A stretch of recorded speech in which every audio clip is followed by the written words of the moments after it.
حضرت عمر رضی اللہ تعالیٰ عنہ نے فرمایا، جو شخص اپنا راز چھپاتا ہے وہ اپنا اختیار اپنے ہاتھ میں رکھتا ہے۔ رسول اللہ صلی اللہ علیہ وآلہ وسلم نے فرمایا، جو شخص بالغ ہونے سے پہلے قرآن پاک پڑھ لیتا ہے تو گویا اسے بچپن ہی میں حکمت عطا ہوتی ہے۔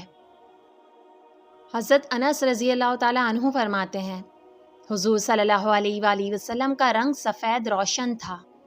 پسینہ مبارک کی بوند حضور صلی اللہ علیہ وآلہ وسلم کے چہرے مبارک پر نظر آتی جیسے موتی۔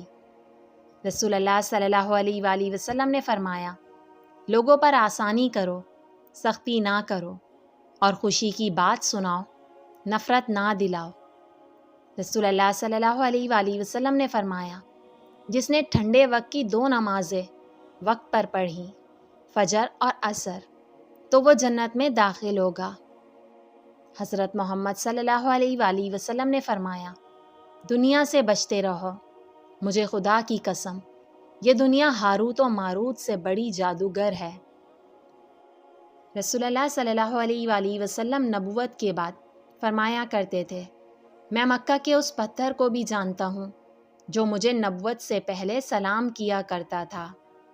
جو کچھ بھی تمہارے پاس ہے وہ سب فانی ہے، اور جو کچھ اللہ کے پاس ہے وہی باقی رہنے والا ہے۔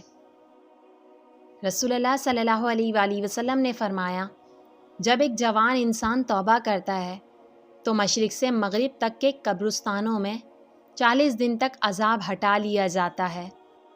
حضرت ابو ہریرہ رضی اللہ تعالیٰ عنہ سے روایت ہے کہ رسول اللہ صلی اللہ علیہ وآلہ وسلم نے فرمایا، جو آدمی اللہ سے سوال نہ کرے، اسے دعائیں نہ مانگے، اللہ تعالیٰ اس سے ناراض ہوتا ہے۔